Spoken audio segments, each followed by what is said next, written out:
Und das Yankee-Imperium überflutete Zentralamerika mit Terror.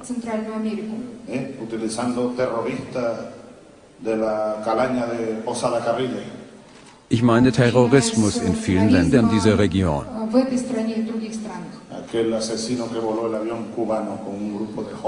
Es geht zum Beispiel um einen Terroristen, der ein kubanisches Flugzeug entführt hat.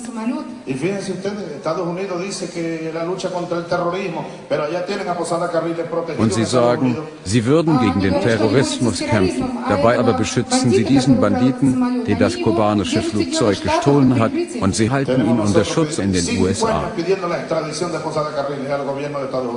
Schon 5 Jahre lang ununterbrochen fordern wir die USA auf, diesen Terroristen und das Flugzeug an uns zu übergeben. Aber weder Bush noch Obama haben auf unsere Forderung reagiert. Und sie sagen, sie würden gegen den Terrorismus kämpfen. Also wer ist hier der Terrorist? Wer macht also hier den Terrorismus? Hiroshima und Nagasaki. Was war das bitteschön?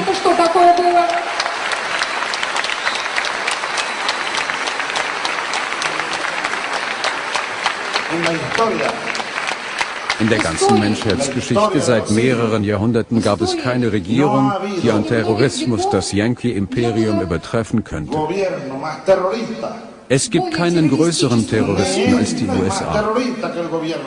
Das Yankee-Imperium ist der Hauptterrorist der Welt.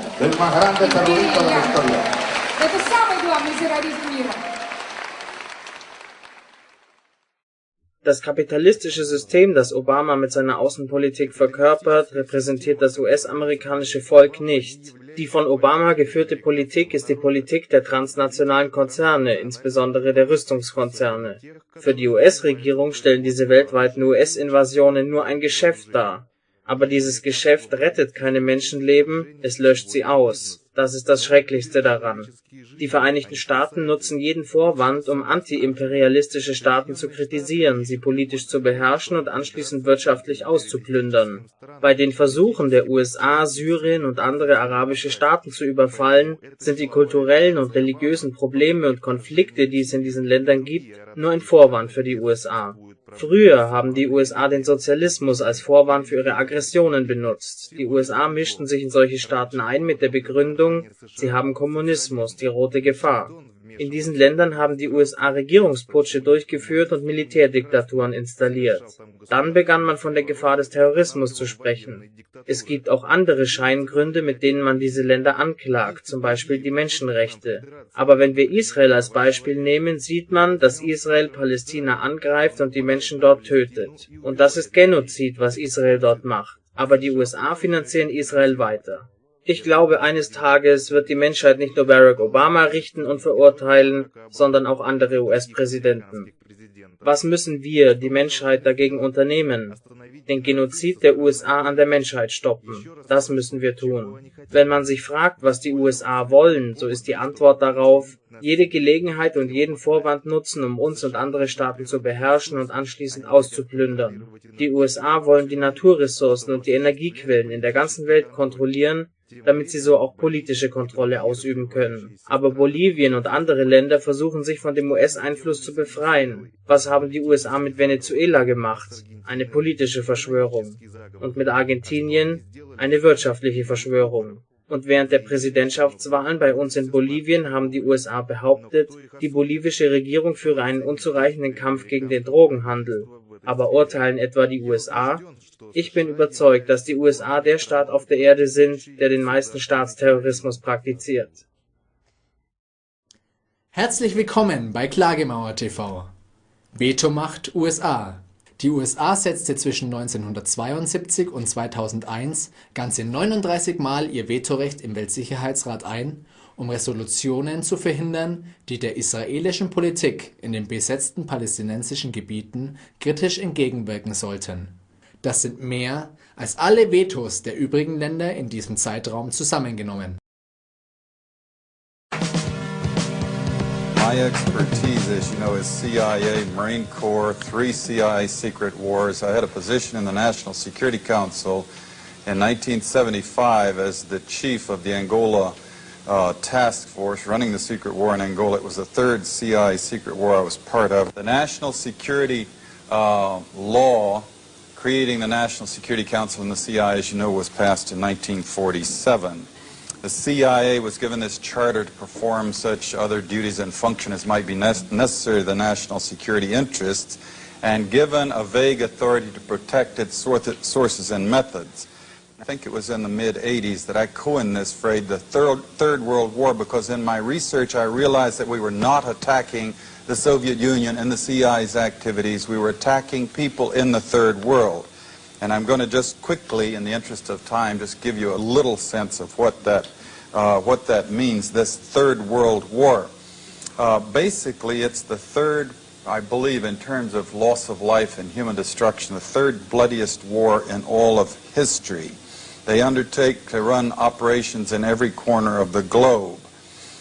They also undertook the license of operating just totally above and beyond U.S. laws. They had a license, if you will, to kill, but also they took that to a license to smuggle drugs, a license to do all kinds of things to other people in other societies in violation of international law, our law, and every principle of nations working together for a healthier and more peaceful world. Meanwhile, again, they battled to convert the U.S. legal system in such a way that it would give them control of our society. Now, we have massive documentation of what they call the secret wars of the CIA. We don't have to guess or speculate. We had the Church Committee investigate them in 1975, gave us our first really in-depth, powerful look inside this structure. Senator Church said in the 14 years before he did his investigation that he found they had run 900 major operations and 3,000 minor operations. And if you extrapolate that over the whole period of the 40-odd years that we've had a CIA, you come up with 3,000 major operations and over 10,000 minor operations. Every one of them illegal, every one of them disruptive of the lives and societies of other peoples, and many of them bloody and gory beyond comprehension almost.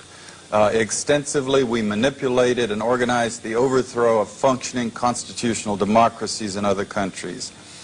We organized secret armies and directed them to fight in just about every continent in the world. We encouraged ethnic minorities to rise up and fight, people like the Mosquito Indians in Nicaragua, the Kurds in the Middle East, the Monks in Southeast Asia, and of course, we have organized, and we still do, and fund death squads in countries around the world, like the Treasury Police in El Salvador, which are responsible for most of the killing of the 50,000 people just in the 80s, and there was 70,000 before that.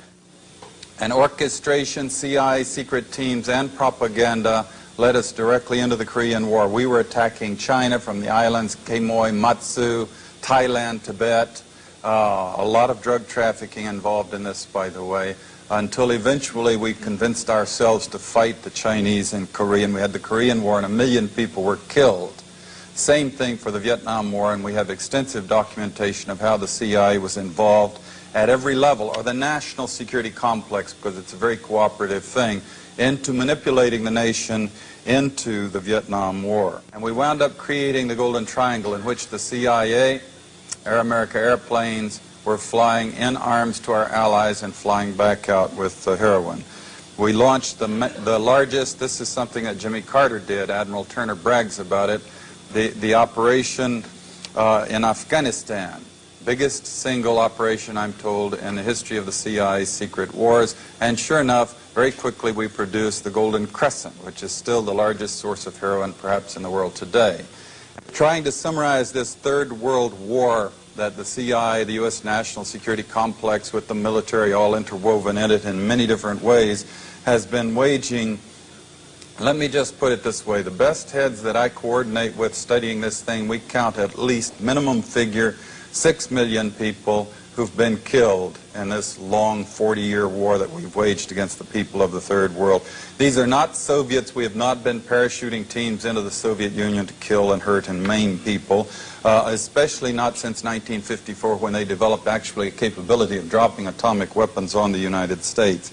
They aren't British French, Swedes, Swiss, Belgians. We don't do bloody, gory operations in the countries of Europe. These are all people of the third world. They're people of countries like the Congo, Vietnam, Kampuchea, Indonesia, Nicaragua, where conspicuously they nor their governments do not have the capability of doing any physical hurt to the United States. They don't have ICBMs, they don't have armies or navies. They could not hurt us if they wanted to. There has rarely been any evidence that they really wanted to, and that in fact is perhaps the whole point. If they had had ICBMs, we probably wouldn't have done the things to them for fear of retaliation. Cheap shots, if you will, killing people of other countries of the world who cannot defend themselves under the guise of secrecy and under the rubric of national security.